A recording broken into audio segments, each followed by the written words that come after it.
sou o pastor Alceu Lourenço, da Igreja Presbiteriana da Freguesia do Ó, e quero compartilhar com você nessa manhã uma porção do livro aos Hebreus, da Carta aos Hebreus.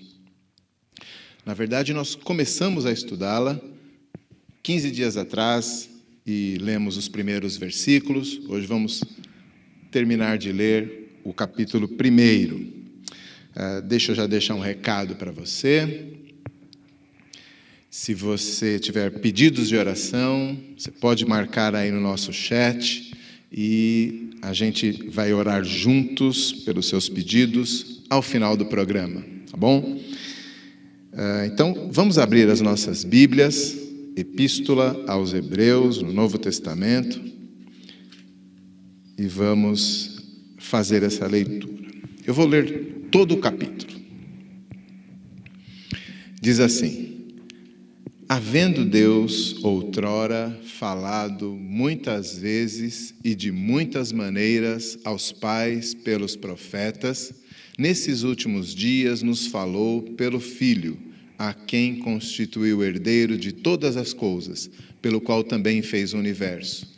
Ele, que é o resplendor da glória e a expressão exata do seu ser, sustentando todas as coisas pela palavra do seu poder, depois de ter feito a purificação dos pecados, assentou-se à direita da majestade nas alturas, tendo se tornado tão superior aos anjos, quanto herdou o mais excelente nome do que eles. Pois a qual dos anjos disse jamais: Tu és o meu filho, eu hoje te gerei? E outra vez: Eu lhe serei pai, e ele me será filho. E novamente, ao introduzir o primogênito no mundo, ele diz: E todos os anjos de Deus o adorem. Ainda, quanto aos anjos, ele diz: Aquele que a seus anjos faz ventos e a seus ministros labareda de fogo. Mas acerca do Filho, ele diz: O teu trono, ó Deus, é para todo sempre. E ainda: Cetro de equidade é o cetro do seu reino. Amaste a justiça e odiaste a iniquidade, por isso Deus, o teu Deus, te ungiu com o óleo de alegria como a nenhum dos teus companheiros. E ainda: No princípio, Senhor, lançaste os fundamentos da terra, e os céus são obras das tuas mãos. Eles perecerão, tu, porém, permaneces. Sim, todos eles envelhecerão qual vestido. Também, qual manto os enrolarás, e como vestidos serão igualmente mudados. Tu, porém, és o mesmo, e os teus anos jamais terão fim. Ora, a qual dos anjos jamais disse: Assenta-te à minha direita, até que eu ponha os teus inimigos por estrado dos teus pés? Não são todos eles espíritos ministradores enviados para serviço a favor dos que hão de herdar a salvação? Vamos orar pedindo a Deus que nos ajude a entender e a absorver a mensagem desta manhã. Pai Santo, em nome de Jesus, queremos te agradecer porque o Senhor nos permitiu mais um dia de vida e nesta manhã queremos dedicar alguns minutos para estudar a Tua Palavra, para meditar nas Escrituras, ó Deus. Então, ajuda-nos nisso, Pai. Abre o nosso coração, o nosso entendimento, para que, de fato, possamos ser edificados em todas as coisas, segundo a Tua Palavra. Oramos em nome de Jesus. Amém. Na outra vez em que começamos essa exposição da Epístola aos Hebreus, já tínhamos visto que o nosso autor não é um homem de meias palavras, não é um homem de ficar enrolando, não é um homem de rodeios. Ele vai direto ao ponto e logo no início da carta ele já começa a falar a respeito do seu tema principal durante toda a carta, que é Cristo, a supremacia de Cristo, que a gente já vê muito bem expressa nessa leitura que a gente fez. Agora, essa sessão que nós vamos estudar nesta manhã, do versículo 5 até o 14, ela então dá continuidade a este argumento do autor para aqueles irmãos que eles eram judeus, hebreus, enfim, que haviam se convertido ao cristianismo, mas agora estavam sendo tentados a voltar atrás, eles estavam meio desencantados com alguns aspectos da fé que tinham abraçado, e ele então escreve essa carta para fazê-los olhar para Jesus novamente.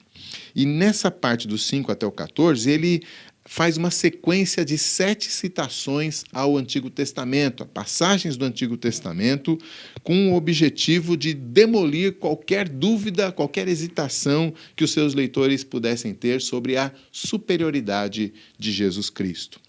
Porém, antes de examinarmos cada uma dessas 7 passagens, dessas 7 citações, precisamos esclarecer uma coisa.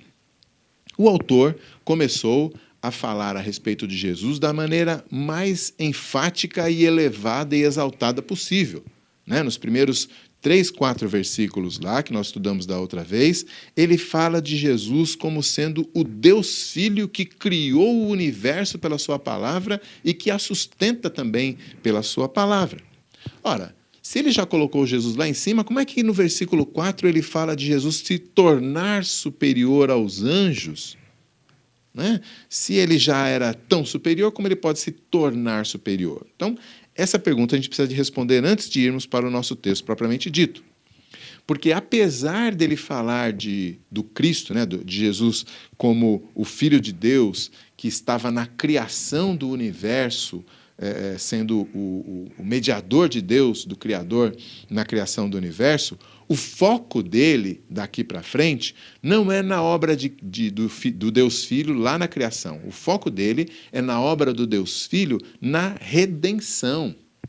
Veja que ele lá no versículo 2 já tinha falado, nestes últimos dias, ou seja, ele não está interessado no que aconteceu lá na eternidade, ele está interessado no que aconteceu no ministério de Jesus e, como nós vamos ver especificamente, na sua ressurreição. Ele também falava no versículo 3 que Jesus fez a purificação de pecados e depois se assentou à destra da majestade. Então, ele está falando disso. Jesus morreu, ressuscitou e ascendeu aos céus, né? Foi assunto aos céus. Então, de fato, o Deus Filho, Todo-Poderoso, se humilhou a si mesmo, se encarnou e viveu como homem, e por fim morreu como homem e ressuscitou, e agora está à destra do Pai. Então, quando ele diz que é o Filho de Deus, né, Jesus Cristo, foi exaltado acima dos anjos, ele está falando dessa exaltação depois da encarnação. O apóstolo Paulo também fala disso lá em Filipenses capítulo 2, quando ele diz que Jesus assumiu a forma de servo, humilhou a si mesmo até a morte de cruz, e, por fim, Deus o exaltou sobremaneira sobre todos os nomes que podem ser nomeados nos céus e na terra. Então, é desse movimento de ascensão e de exaltação do Filho de Deus que o nosso autor está falando para nós nesta manhã. Então, agora sim, podemos olhar para aquelas citações que ele faz do Antigo Testamento, são 7, como eu tinha mencionado, que vão, então, demonstrar o quanto Cristo é superior nessa exaltação dele até o trono de Deus.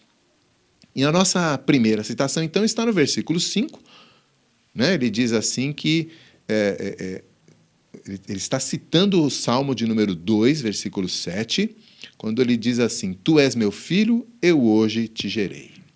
Este Salmo 2, e aí eu incentivo vocês que estão acompanhando, a depois irem a cada um desses salmos que nós vamos mencionar brevemente aqui, por causa do nosso tempo, mas eu incentivo vocês a irem a cada uma dessas passagens no Antigo Testamento para lê-la completamente, todo o Salmo, né, todas as passagens, para serem grandemente fortalecidos também nessas leituras. Mas aqui, então, vamos apenas de passagem falar a respeito de cada uma dessas citações. Salmo 2, versículo 7.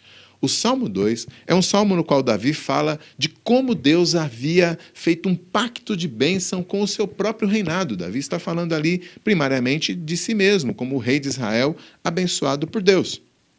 No entanto, o nosso autor diz que, em última análise, esse versículo, este salmo, se aplica a Jesus. Não ao momento em que o Pai o criou, né? Esse eu te gerei aqui, não tem a ver com algum momento no passado em que o Filho de Deus não existia, mas passou a existir. Não é disso. Essa filiação aqui, essa geração aqui, se refere, como nós tínhamos visto já, àquilo que o autor está falando, da exaltação de Jesus. Jesus ressuscitou e foi exaltado à destra do Pai. Então, Deus está ali, segundo o nosso autor, desde o Salmo 2, já falando que iria exaltar o seu Filho a uma posição sem igual. Então, nessa primeira citação, a ênfase está na ressurreição, ascensão e entronização de Cristo por Deus como o seu filho, seu herdeiro de tudo aquilo que existe, né? Tanto é que o apóstolo Paulo, num sermão registrado lá em Atos capítulo 13, em Antioquia de Pisídia, vai fazer essa mesma interpretação. Ele pega esse mesmo Salmo de número 2 e fala que essa filiação de Jesus se cumpriu na ressurreição dele dentre os mortos. Então é disso que ele está falando, o nosso autor aos Hebreus interpreta o Salmo 2, assim como Paulo também interpretava, como sendo referência à ascensão e exaltação de Jesus. Segunda citação, no versículo 5 ainda, no finalzinho, já é tirada do segundo livro de Samuel, capítulo 7, versículo 12, que é um trecho do discurso do profeta Natã ao rei Davi, onde Deus, através do profeta, faz uma aliança eterna com Davi como o seu rei, e ali naquela passagem, Deus promete que o reinado do descendente de Davi jamais teria fim.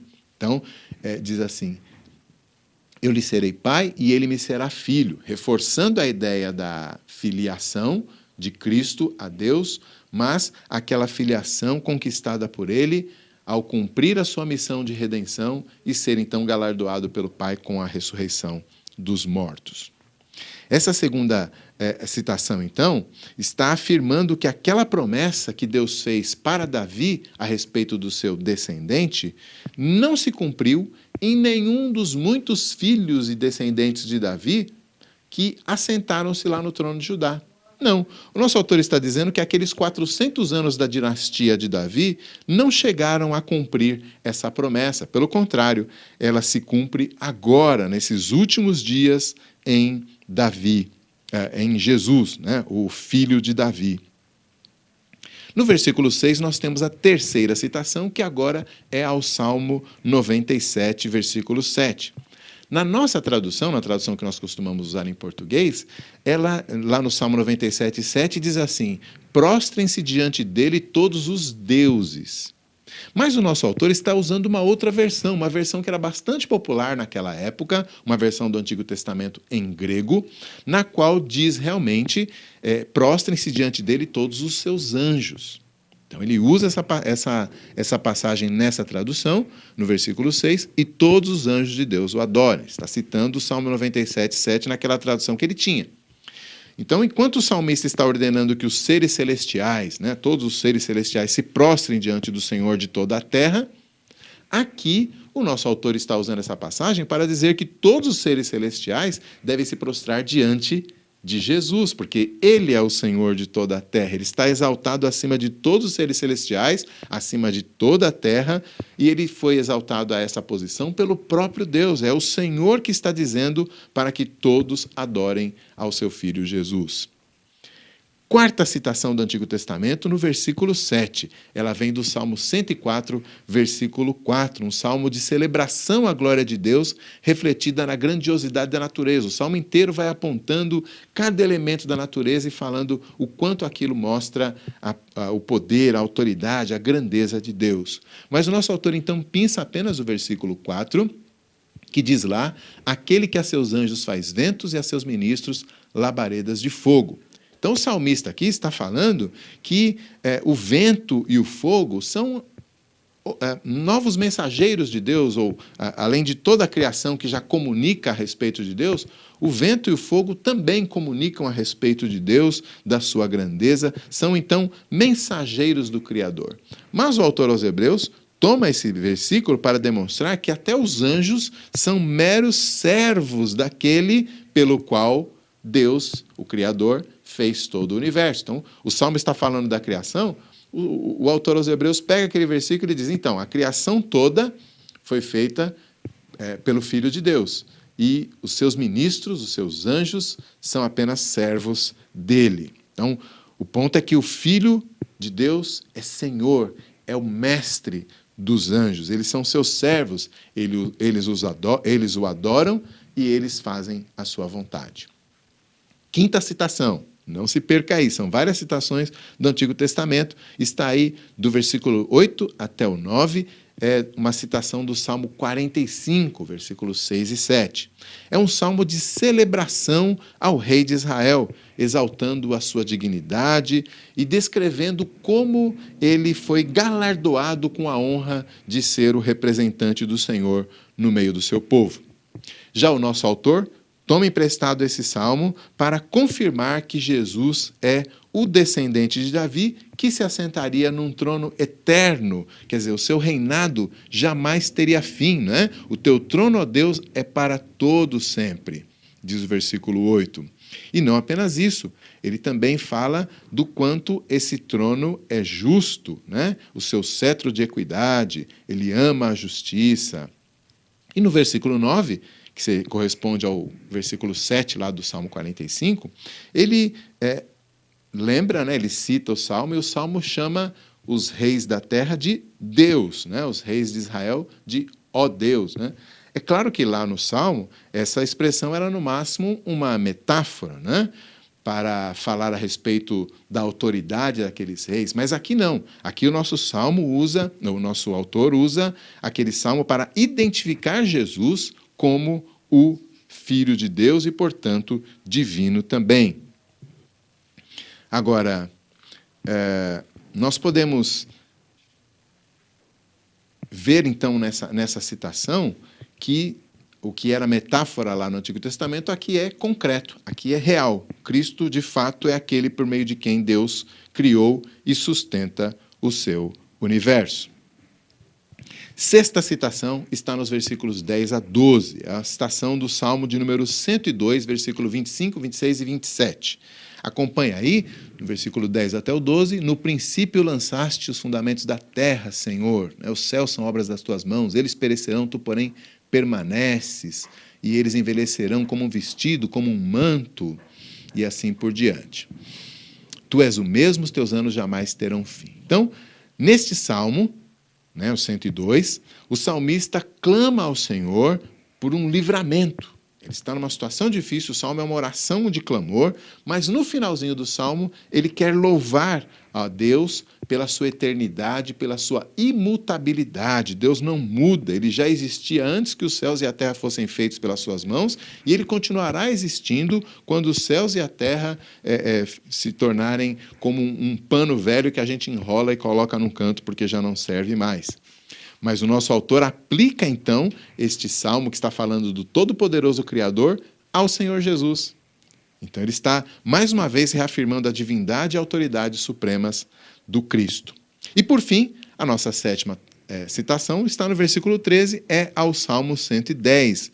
Logo no comecinho do Salmo, o Salmo que, na verdade, é o Salmo mais citado em todo o Novo Testamento, sempre com referência a Jesus. E nele, Davi, então, ouve da parte de Deus colocando o seu rei ungido, que na época era o próprio Davi, no trono e determinando, então, que ele tivesse vitória sobre todos os seus adversários.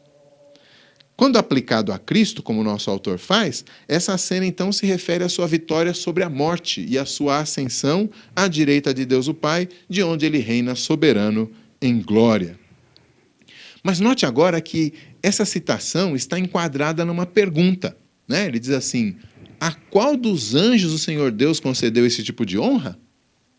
Pelo contrário, ele não fez isso com os anjos. No versículo 14, ele já tinha falado lá no versículo 7 que os anjos são apenas ministros, apenas servos. E aqui no versículo 14 ele diz, não, pelo contrário, esses anjos são ministros, são ministradores, são servos do povo de Deus. Aliás, se você tem boa memória, você vai se lembrar que lá no versículo 5 também foi mais ou menos assim que ele começou. Então, o nosso trecho do 5 ao 14 começa e termina com ele perguntando a qual dos anjos Deus já fez esse tipo, Deus já deu esse tipo de honra. Então, ele está sempre fazendo essa ligação, essa comparação entre Jesus, o Filho, e os anjos de Deus. Pois bem, talvez você esteja se perguntando por que é que ele insiste tanto em falar a respeito de anjo.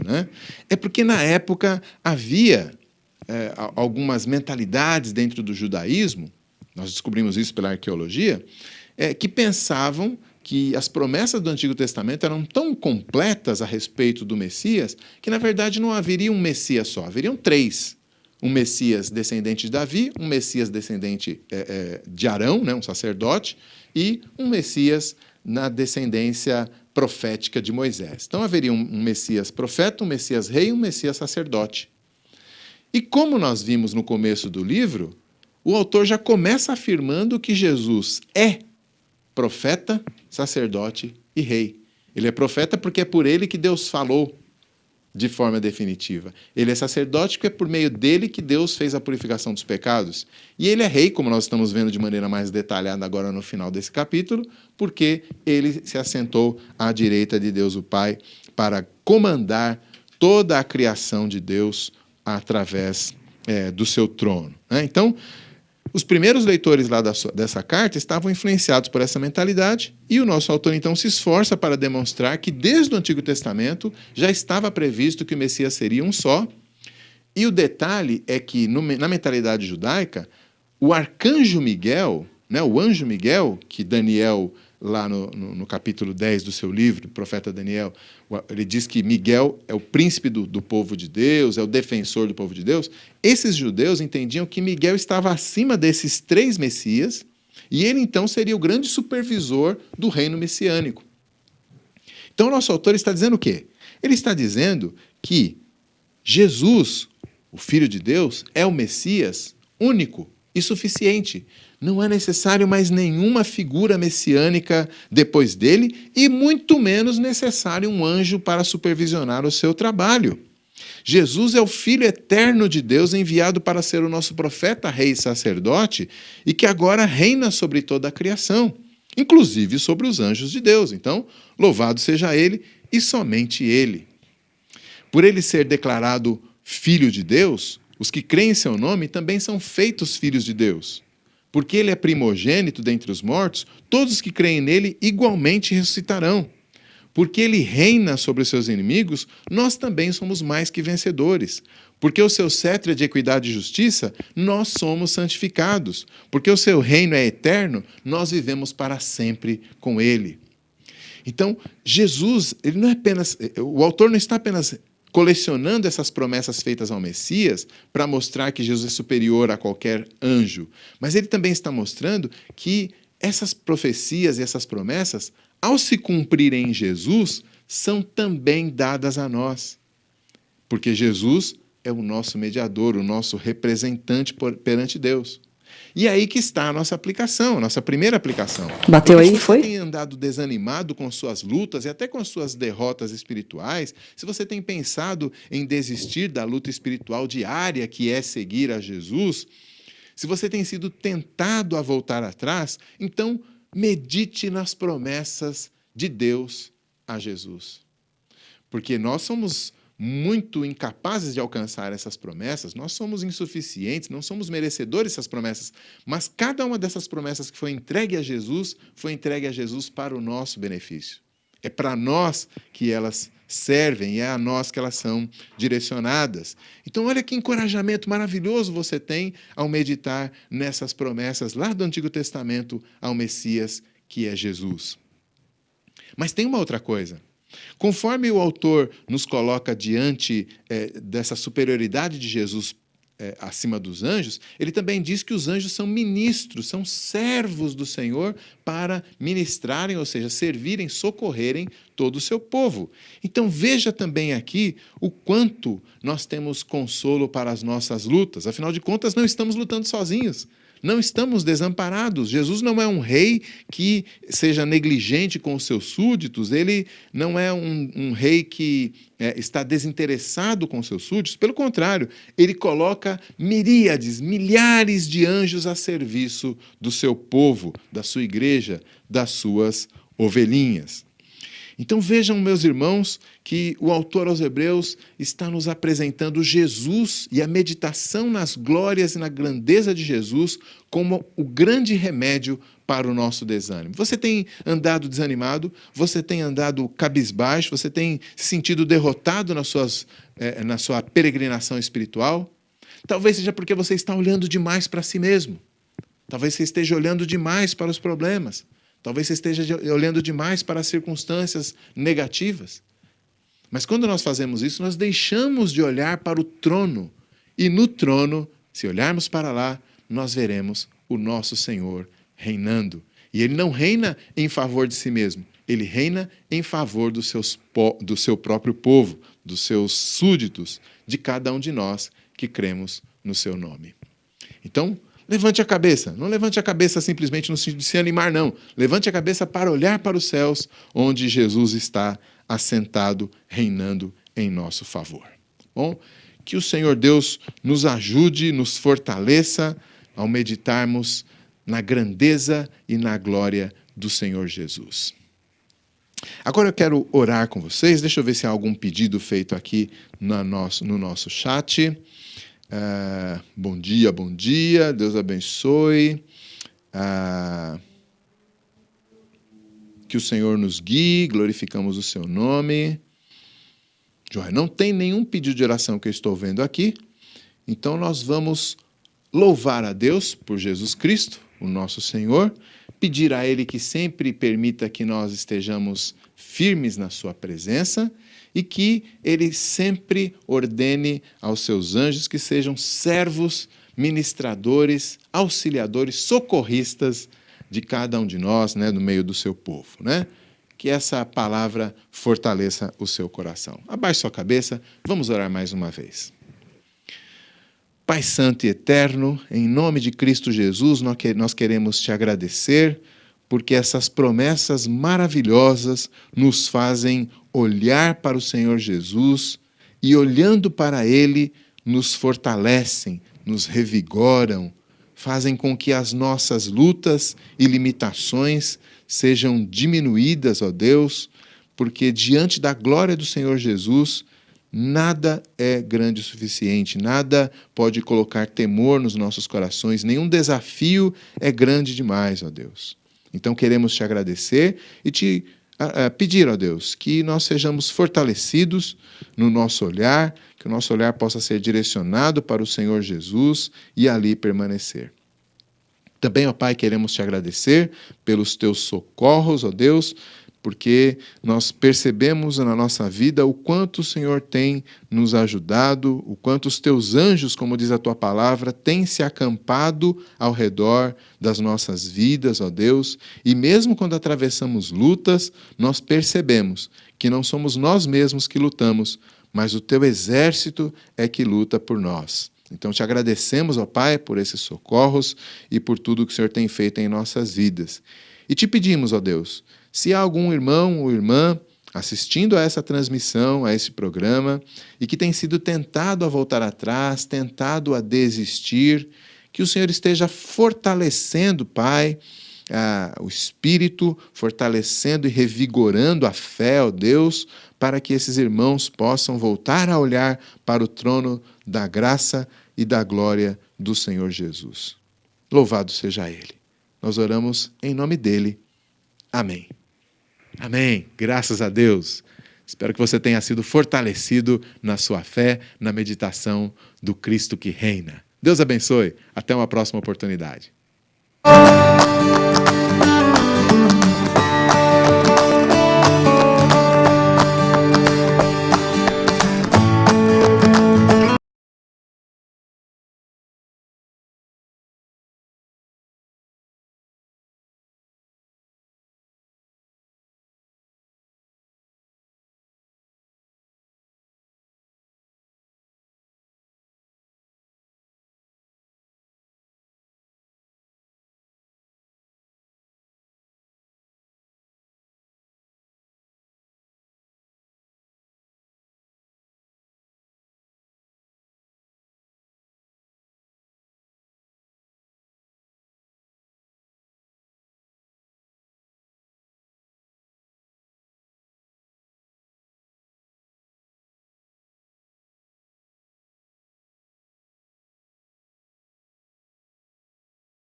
Muito bom dia! Que bom estar com você de novo nessa manhã de quarta-feira, depois de um devocional desse incrível, né? Como é bom meditar sobre a palavra de Deus logo de manhã.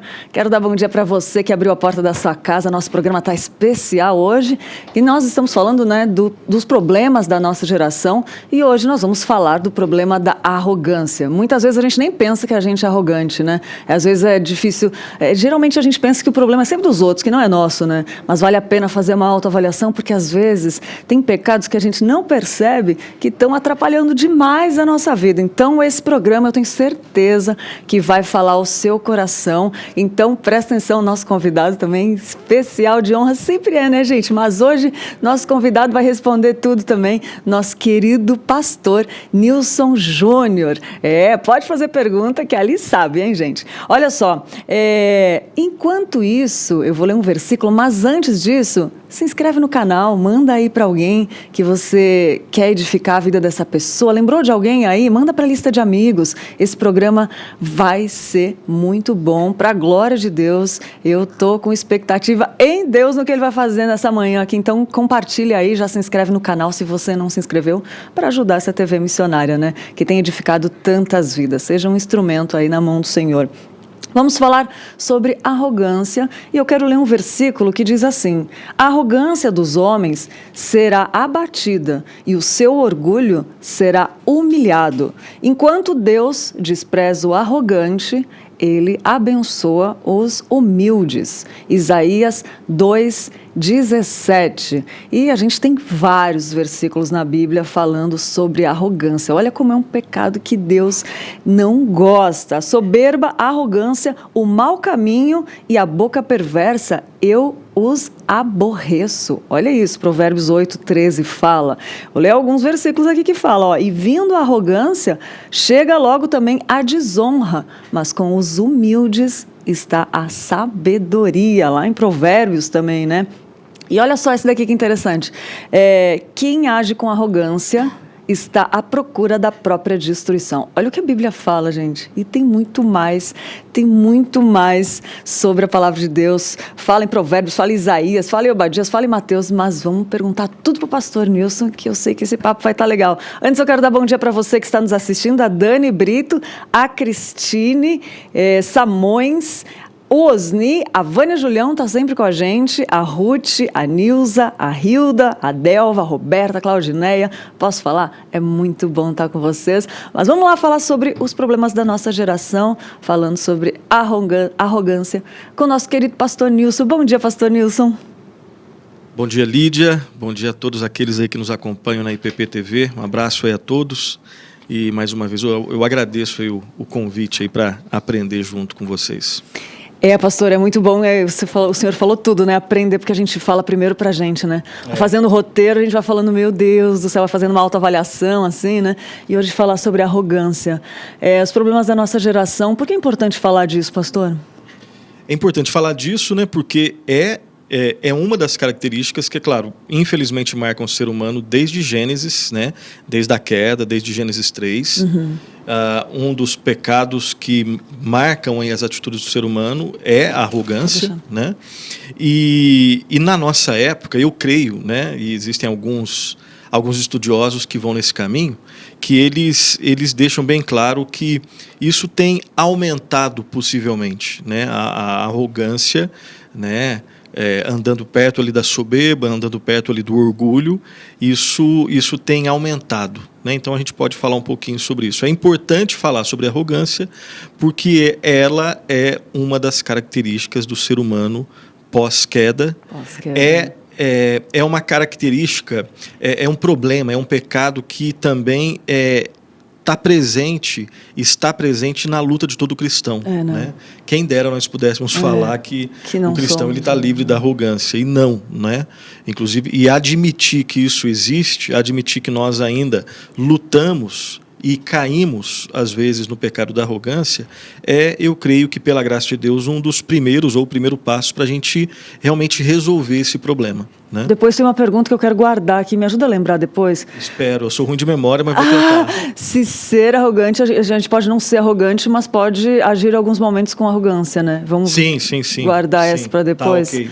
Então vamos lá, primeiro para definir, pastor, o que é arrogância, assim? Porque às vezes a gente não entende direito o que é, né? Para definir o que é, na verdade. Eu creio, Lídia, que as ideias centrais, né, que giram em torno e que sinalizam a arrogância, e seria uma possível definição, é a seguinte: a arrogância é um pecado, né, em primeiro lugar.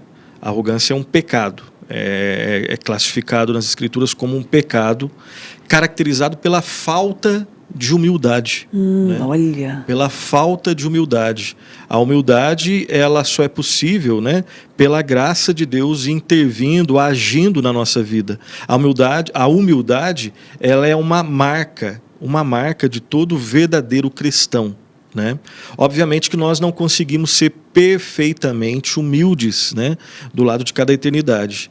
E quando nós não conseguimos, né, existe esse cheiro de orgulho, existe esse cheiro de soberba, existe esse gosto, né, esse sinal aí do nosso pecado que nós estamos denunciando hoje, que é a arrogância. Então, voltando então, a arrogância é um pecado caracterizado pela falta de humildade.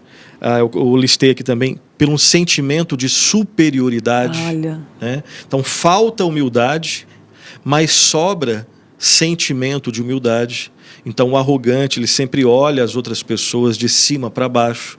Ele sente que sempre as suas opiniões são mais importantes, são assim essenciais, e as dos outros são sempre inferiores. Né? Desprezo em relação ao próximo. Arrogância, né? Falta humildade, sobra sentimento de superioridade, sobra também desprezo, é mais grave, está aprofundando. Desprezo em relação ao próximo. Então, quando eu manifesto arrogância, eu te desprezo, eu tenho a certeza de que eu sou superior a você. Obviamente, a humildade já foi para o espaço há muito tempo. E também autodependência. Eu não dependo de você, eu não dependo de ninguém, eu dependo de mim mesmo. Né? Obviamente, o sentimento de superioridade, inclusive em relação a Deus, ele é latente. Né? Então eu creio que essas 4 ideias aí, elas devem estar presentes no conceito da arrogância. A ausência de humildade, sentimento de superioridade, desprezo ao próximo e autodependência. Uma vida centrada em si mesmo. E, pastor, até a própria questão de a gente achar que é muito humilde, né? Também é uma falta de... Muita gente brinca sobre isso, né? A frase mais batida, né? Exatamente. Essa frase. Já está consagrada, né? no popular, né? Eu sou tão humilde que eu me orgulho da minha humildade. Né? É claro que a gente brinca disso. Agora, infelizmente, isso pode acontecer, né? A gente pode se iludir, a gente pode se auto-enganar, né, nos classificando. Né? A gente está numa sala, alguém pergunta, quem aqui é humilde, levanta a mão. Eu sou humilde, né? Eu sou muito humilde. É claro que a gente brinca com isso, mas lá no fundo é possível que às vezes nós tenhamos esse sentimento. Isso sinaliza que a gente pode ser tudo, mas nesse caso a gente não está sendo humilde, não. E você vê, pastor, quantas características, que negativas, né, que atraem uma outra, uma leva a outra, acaba levando. Se fosse colocar aí, né, uma série de características diferentes, né? Sim. E uma delas, pastor, que é muito confundida, é o orgulho, né? Sim. Tem diferença do orgulho para a arrogância? Porque Deus fala muito da Bíblia do orgulho, que abate o orgulhoso, né? O orgulhoso, o soberbo, né, o arrogante. Eu creio que, Lídia, a gente pode, de maneira simples, primeiro falar de uma semelhança. O orgulho, obviamente, tem uma semelhança com a arrogância, porque ambos são pecados caracterizados por aquele comportamento autocentrado, né? Autodependente. O orgulhoso é uma pessoa centrada em si mesmo. O orgulhoso é alguém que tem ele mesmo no centro da vida. Deus não é o centro da vida do orgulhoso. Ele é o centro da vida. O arrogante é a mesma coisa. Então, essa seria uma das várias semelhanças. Agora, uma dessemelhança, uma diferença, né, que você disse, né, qual seria uma diferença entre o orgulho e a arrogância? A ideia é que a arrogância ela é mais escancarada, ela é mais explícita, ela é mais ousada no seu orgulho, né? Então, uma semelhança. Ambos são comportamentos autocentrados. Tá. O orgulho e a arrogância são pecados onde uma pessoa se considera o centro da própria vida. Uma não semelhança, uma diferença entre o orgulho e a arrogância é que a arrogância ela é mais escancarada, né? Eu coloquei aqui, ela é mais extremada do que o orgulho. Talvez uma pessoa que expresse mais, né? Que grite mais, deixa muito claro. Ela externar, né? Verbaliza. É possível, né? A gente poderia. É muito interessante isso que você disse. E eu acho que ilustra. É possível que eu seja um orgulhoso mais quieto. Disfarçado, né? Exato. É possível que eu seja. E normalmente, né? Todos nós lidamos com isso. Sim, né? Claro. Externamente eu posso parecer mais humilde, mas lá no fundo, claro que eu luto e às vezes manifesto orgulho, inclusive no meu silêncio. O arrogante, ele deixa muito claro que ele é arrogante. Né? O arrogante, é possível que eu abra a minha boca e não externe tanto assim o meu orgulho. O arrogante deixa isso muito claro. Então, a gente pode trabalhar nesse sentido, de maneira só para ilustrar, né, uma diferença. Então, a arrogância é um orgulho mais escancarado, mais extremado. E ele deixa muito claro, mais explícito. Exatamente isso que você colocou. Ô pastor, e tem aquela dificuldade de identificar, porque a gente sempre acha que a gente pensa o certo, que a gente faz o certo. Isso é do ser humano, né? Isso vem do pecado lá do Éden. Auto-engano. Auto-engano. E é difícil de identificar, pastor. Como é que a gente pode identificar se tem a raiz de arrogância, de orgulho no meu coração? Arrogância, né, no meu coração. Primeiro, duas coisas interessantes, assim. A primeira, né, sobre essa questão da identificação, né, da arrogância.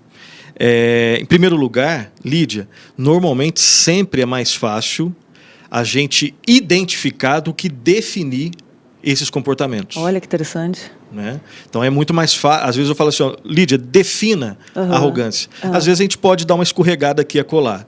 Agora, você sabe quando você foi arrogante, não necessariamente sempre no momento, mas pela graça de Deus, depois, quando você ouve uma palavra que denuncia a arrogância, que fala, né, os versículos que você leu. Vamos supor que num determinado dia no seu trabalho, você, né, falou ou agiu de um certo modo, e aí depois, você sabe que você pisou na bola. Você não sabe exatamente em que sentido, né? Ou pelo menos não tem essa clareza. Aí depois você lendo um livro, lendo a Bíblia, ouvindo um sermão, aí, pela graça de Deus, aí a ficha caiu. Aí você fala assim, eu não sei definir, mas eu fui arrogante nesse dia, e você pede perdão. Então, primeira questão interessante, é mais fácil normalmente identificar a arrogância do que definir.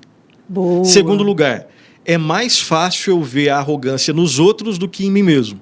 Essa é uma outra questão. É sempre mais fácil eu notar arrogância no próximo do que em mim mesmo. Isso é um de todos os pecados, né? A gente tem essa tendência a fazer isso. Exatamente. E triste, né? Dito, né, ou ditas essas duas coisas aí, eu anotei aqui o seguinte: como que eu posso, quais são os sinais da arrogância em mim? Né? Em mim. Já que a gente tem a facilidade do próximo, nem falar do próximo. Em mim. Ingratidão. A arrogância tem cheiro de ingratidão. E isso até em pensamento, né? Tipo claro, assim, eu tô reclamando aqui, ai, nossa, por que não é assim? Às vezes, né? É o silêncio. Quando eu não sou grato, obviamente eu estou sendo orgulhoso, soberbo, arrogante, estou pecando. Olha que termômetro. Então, a arrogância tem essas cores aí. Primeiro, ingratidão. Muito bom. Falar sempre de si mesmo e sempre das suas realizações. Não é pecado eu falar de mim mesmo e nem das realizações. A questão é como eu falo, com que frequência, qual é o propósito de eu sempre falar de mim mesmo e do que eu fiz. Né? Então você está numa roda e a pessoa sempre fala dela, ela monopoliza a conversa, sempre falando dela, das suas realizações. E normalmente, é claro, ela é sempre a melhor, as suas realizações são sempre as melhores, né? Então, você fez um curso, eu também fiz, o meu é melhor que o teu, né? Você estudou? Tá, mas eu estudei no exterior, você estudou no Brasil, né? Você fez eu fiz 3. E o papo sempre vai nesse sentido. Isso tem cheiro, obviamente, de orgulho, de arrogância, de soberba, de né? Você se considerar o centro de tudo. Tem mais, Lídia. Eu sou sempre o melhor do que os outros. O tal do eucentrismo. Isso. Né? Eucentrismo. Eu sou o centro. ou você fez, parabéns, mas eu fiz um pouquinho mais, o meu é um pouquinho melhor, o meu filho é sempre o mais bonito, né? A opção que eu tive para educar o meu filho sempre é a melhor. Então, isso tem cheiro de orgulho, de soberba e do nosso tema específico de arrogância. Quando você fala sobre isso, né? Quando você se cala, né? Não é que você está deixando de ser arrogante, Exatamente. mas pelo menos existe algum tipo de esforço, né? Pelo menos naquele momento, de não externar. Quando eu externo, é esse meu eucentrismo nas minhas conversas, no que eu escrevo, no que eu falo, aí realmente eu estou deixando a arrogância dar vazão. Desprezo pelo próximo, aí que está entrando, tá indo para um outro estágio. É quando eu desprezo. Né? É quando eu deixo bem claro, muito claro, que você é menos e eu sou mais. E a coisa piora quando eu uso palavras duras para deixar bem claro o meu desprezo por você. Eu te desprezo, eu sou melhor, eu sou superior, você é inferior. Eu posso fazer isso de modo mais escrachado, escancarado, explícito, ou de maneira mais velada. Ambos são arrogância, são manifestações de arrogância. Desagrada a Deus, né, pastor, isso? E uma outra, Meu a gente poderia Deus dar, do eu vou céu. terminar aqui nessa, mas poderia continuar. Não aceito críticas. Nossa. Eu não aceito críticas. Claro que críticas, né, ninguém gosta, a princípio, de receber críticas. Né? Mas nós seremos criticados correta e incorretamente na nossa vida. Né? Eu sei que já está consagrado popularmente aquela coisa. Eu gosto de críticas construtivas. Críticas destrutivas, não. Eu sei, mas no fundo a gente não gosta nem de críticas construtivas, porque de alguma forma a gente está sendo confrontado. Só que, né, bem-vindo à vida. Nós seremos confrontados de modo correto e incorreto, de modo amoroso, de modo grosseiro. Perfeito. E às vezes até de modo amoroso vai bater. Só que o arrogante, ele não aceita de forma nenhuma. E no fundo, todos nós lidamos com algum nível de arrogância. Sim. Né? Algum nível de arrogância na nossa vida. E então, esses são alguns parâmetros, alguns sinais. Né? Quando uma crítica me arrebenta a ponto, né, de eu mudar o meu humor totalmente, de eu perder o meu sono, eu começo a ser grosseiro com todas as pessoas, eu fico azedo, eu não quero mais fazer as coisas que eu deveria fazer. Quando isso mexe e abala, né, como nós dizemos, né, abala as estruturas, calma aí. Tudo bem, o cara errou, a pessoa foi grosseira. Mas e eu? E a maneira como eu estou reagindo? Isso. A gente chora. Né? A gente chora com alguém mais querido, a gente chora, é difícil às vezes, mas se isso realmente me arrebenta por dentro e por fora, isso sinaliza não só o erro da pessoa, a pessoa também errou, ela vai ter que lidar com Deus com isso.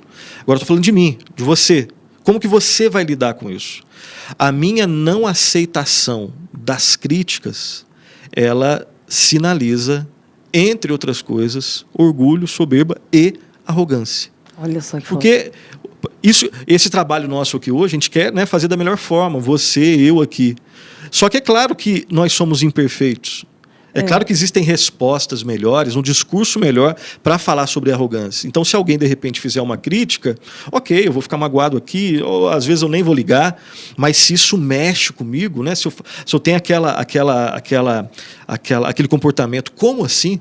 Como que você aí do lado né, você que está nos acompanhando, ousou escrever aí nos comentários uma crítica à minha definição de arrogância? Como assim? Ué, é claro que, né, se eu realmente tenho esse comportamento, né, e fico extremamente abalado durante o meu dia com a crítica que algum dos nossos irmãos e irmãs nos acompanham aí fez à minha participação no programa, se isso realmente mexe muito, isso sinaliza que eu também estou lidando com arrogância. Eu também estou sendo arrogante. Perfeita colocação. Então a arrogância tem esses cheiros, essas cores aí. tá? Perfeita colocação. Ô, pastor, e como definir a crítica da autoconfrontação? A gente, para poder definir um pouquinho, assim, porque... E da correção também, digamos assim, porque Deus corrige o filho que ama. Claro, Todo dia tem um direcionamento novo de Deus para nossa vida, né? Claro. E como definir, assim, o que é crítica e como lidar com ela, a autoconfrontação, a arrogância? Acho que eu peguei, né, exagerei aí no pedido de definições, mas só para a gente entender um pouco. Quando a crítica ela está centrada no homem, tanto naquele que faz a crítica quanto aquele que recebe, quando a crítica não tá orientada pela palavra de Deus, e detalhe, a palavra de Deus nos dá o conteúdo da crítica e a forma da crítica, né? É o famoso falar a verdade em amor. Eu amo essa frase que o senhor fala. E quando não tem isso, é pecado, né? Tanto da parte daquele que profere a crítica, quanto daquele que ouve a crítica. Agora, quando existe uma preocupação de falar como Jesus falava, e falar como Jesus falava, existe também dureza, mas existe uma dureza diferente, né? E, claro, Cristo fazia isso no nível da perfeição, né? Nós fazemos isso no nível da imperfeição. Então se nós seremos imperfeitos, não devemos fazer. Não, a Bíblia diz que nós devemos, né, orar uns pelos outros, né, com a pessoa e pela pessoa, admoestar, né, conjuntamente. É o que o reverendo Alberto sempre fala, né, das mutualidades, né? Existem os mandamentos, né, que pressupõem essa mutualidade. Então nós oramos, nós conversamos, nós confrontamos, mas em amor. Então quando eu estou buscando pela graça de Deus em oração e oferecer a essa pessoa o conteúdo bíblico e a forma bíblica, existe uma confrontação que honra as Escrituras, que honra a Deus. Quando eu sou o centro, aí isso já foi para o espaço, e aí existe o pecado, aí existe a arrogância. Fenomenal, aquela frase que eu amo, até postei do pastor Nilson uma vez, a gente conversando numa entrevista, falou a verdade em amor, porque a verdade sem o amor machuca, e o amor sem a verdade engana, né? O senhor falou isso, nunca esqueci. Reproduzido o reverendo Hernan, ele que é bom de construir essas frases, aí um dia eu disse, você gostou. E vai indo, né? Eu repito aqui com frequência no programa, é muito bonito isso, né?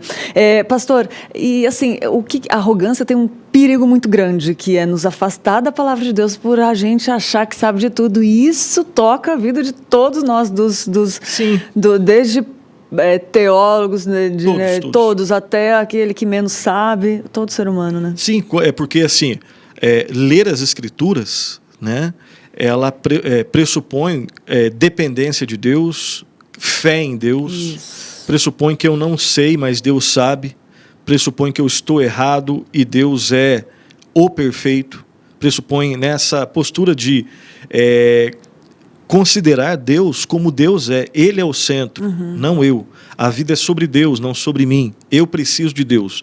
Uma pessoa arrogante, ela não vai se dispor, ela nem entende, ou se entende, ela desconsidera ou discorda de todas essas realidades. Então, realmente, uma pessoa arrogante, ela não vai ler a Bíblia. Essa é a palavra geral.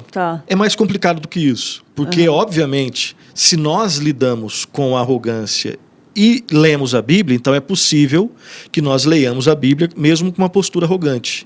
Então, olha só, primeiro lugar, o arrogante, a princípio, ele não vai querer ler a Bíblia. Mas não é tão simples assim. É claro que o arrogante lê a Bíblia. Eu creio que é possível, muito possível, que todos nós, numa postura, em algum nível arrogante, já abrimos a Bíblia para lê-la. Isso é perigoso também, porque eu vou fazer com que a Bíblia se conforme a mim, e não com aquela disposição de que eu seja conformado pela palavra de Deus. Então, existe esse primeiro perigo, eu me afasto das Escrituras, porque eu não sinto mais dependência de Deus, e eu não quero ler esse livro porque eu já sei tudo. Que perigo, hein? Só que é mais complicado, eu posso, inclusive, com uma postura errada, né, ler as Escrituras. E nós devemos orar para que Deus, na leitura da sua palavra, guiado pelo Espírito Santo, nós sejamos quebrantados, né, pelo poder de Deus, pelo poder